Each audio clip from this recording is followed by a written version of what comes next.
আজ সকাল সকাল হঠাৎ করে একটা প্ল্যান ঠিক হয়ে গেল, তো সেই মতো আমি বেরিয়ে পড়লাম।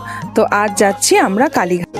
এই যে মোটা মোটা অরিজিনাল নয়, অরিজিনাল নয় বলছি। রাস্তার দুধারে এত সুন্দর সুন্দর জিনিস বিক্রি হচ্ছে, খুব ইচ্ছা করছিল যে অনেক কিছু কিনি, তো সে যাই হোক কেনা কিন্তু হয়নি। এরপরে আমরা যথারীতি যেখানে ডালা নেব সেখানে চলে এলাম। প্রচণ্ড ওই দিন ভিড় ছিল, মানে কালীঘাটে প্রত্যেক দিনই ভিড় হয়, অসংখ্য অসংখ্য দর্শনার্থী মায়ের দর্শন করতে আসেন। আমরাও চলে গিয়েছিলাম। তোমরা তো অনেকেই তোমরা তো সবাই জানো যে সতীর 51টা পীঠের মধ্যে আমাদের কালীঘাটের যে মা আছেন সেটা হচ্ছে একটা পীঠ। তো তারই দর্শন আমরা করতে এসেছি, এর আগেও বহুবার এসেছি, তবে এখানে ডালা নিলাম দেখো তোমরা। তো ডালা নিয়ে এবার আমরা মন্দিরের ভিতরে এগিয়ে যাচ্ছি।